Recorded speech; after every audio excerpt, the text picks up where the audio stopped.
Hey everybody, what's going on? Welcome to another video. As always, appreciate everybody being here, taking the time to watch my videos. It means a lot. Nothing special.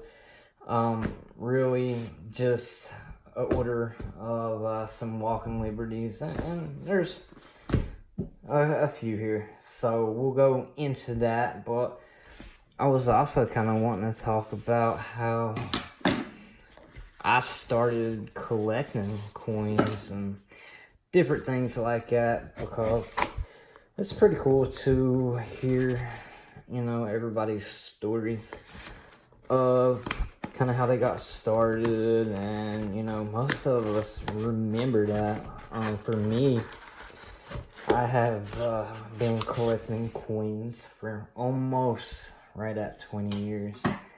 And I started back when I was 16 years old. And I remember my dad was collecting coins at that time. So I was really interested in it. And I don't know what it was about it specifically, but I just absolutely loved it. And from that point on, I've been collecting.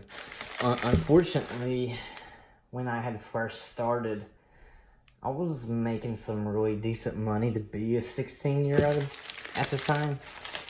I remember I was cutting grass and I was painting and I was doing a bunch of different things, when I was younger back then.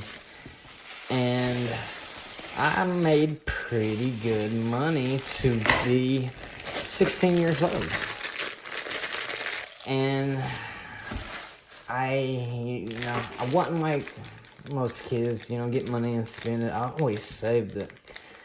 But when I spent money, I was spending money on, coins, cards.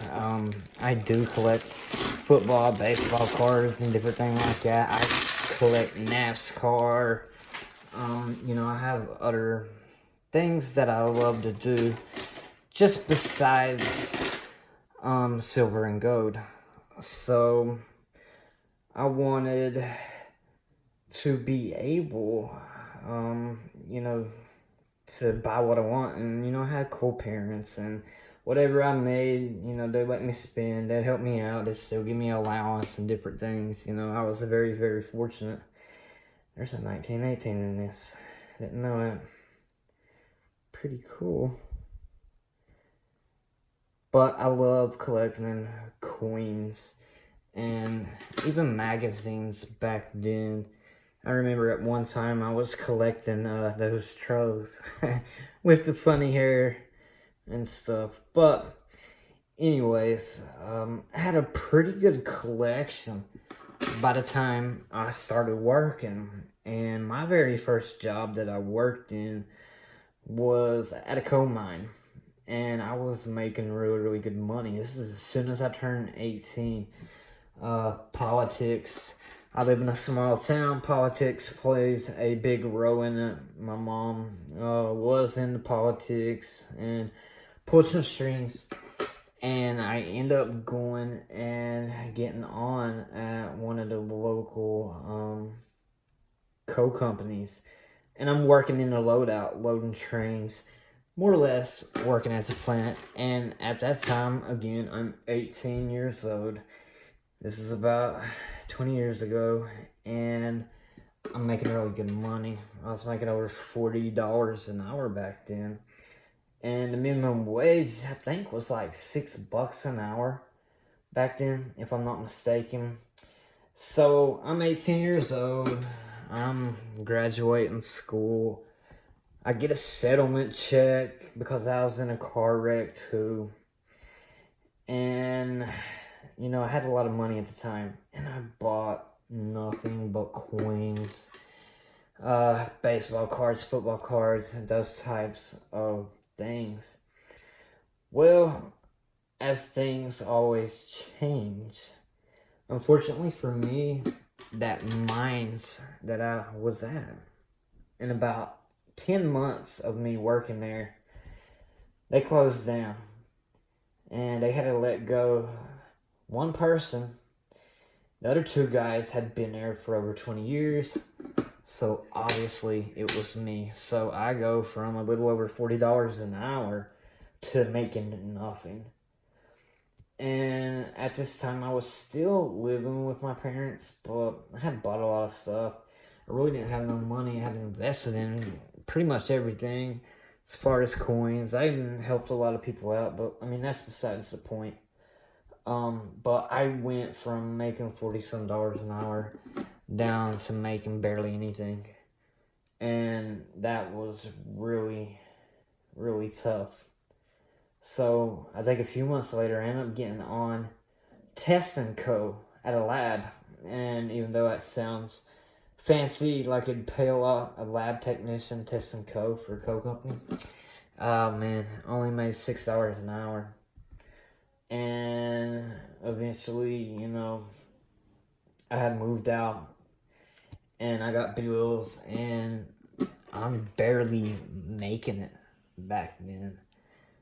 And what really, really bothers me is I pretty much sold everything I had, including all the cards.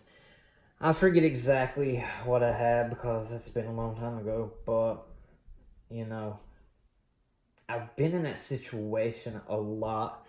Stacking silver, gold, collectible coins, you know, trading cards, getting to the point where you get into a bad spot and it's tough. You end up having to sell it for some reason or not. But fortunately for me, for the past 10 years, I've been running my own business and I haven't had to do that anymore. And I'm blessed because I just imagine, especially back then with all the gold that I had, all the silver that I had, what it would be worth today. I don't even want to think about it, but if I had to guess, I'd probably say probably close to 50,000. And for some of you, that may be a lot. For some people, may not be a lot. Looks like a 20. I can't tell on that one. Does it look like a 20? I have to check out. But yeah, today's value would definitely been up there. And I just imagine if I would have kept that job and everything was alright. But, you know, that happens. Things are going to happen. And that's life. Sometimes you are going to have to sell your stack for, you know, whatever reason. A part of it, maybe just a little bit of it. You may come into a scenario where you got to get rid of it all. And for me, I'm blessed as can be. I'm able to make pretty much as much money as I want, and I don't want that to sound greedy, but it's the truth.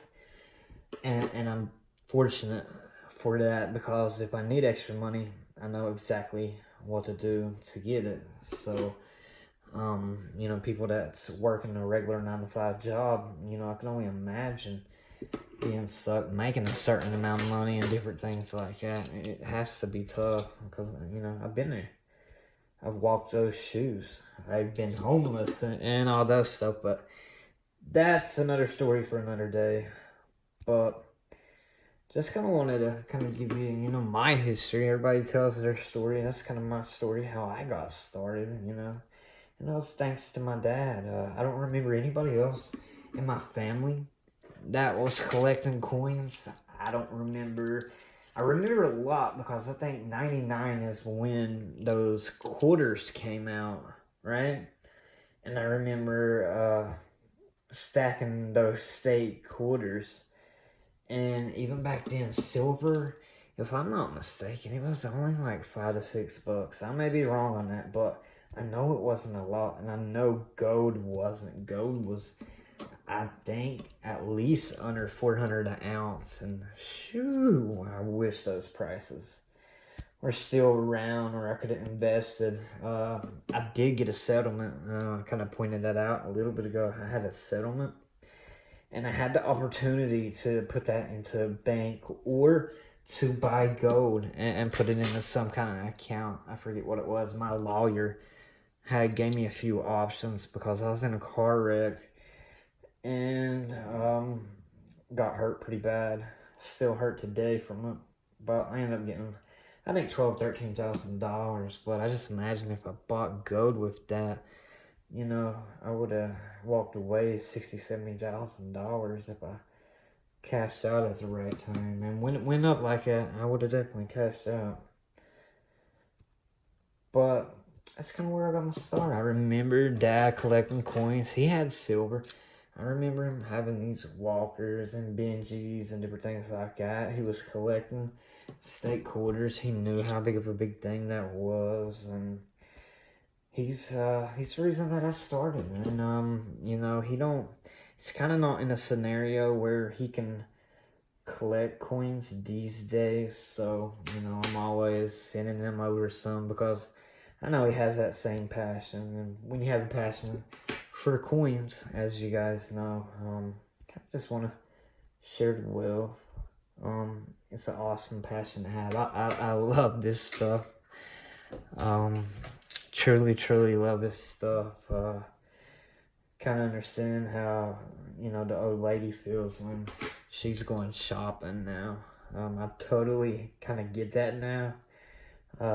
She loves shirts and pants and whatnot, certain brands, and I always be sitting there for hours, like have to go to the car and wait on her because I'm like, God, can't do this no more. You know, why is she like that? And then here I am, I can go to a coin show or a coin shop and I could just spend hours there like it's nothing, just, you know, having a conversation with people or the coin shop owner and different things like that. So, but just kind of wanted to share my story and, you know, let you guys know how I started. And heck, leave a comment, let me know how you started. I'd love to hear you. And if you enjoy these types of videos, please be sure to subscribe.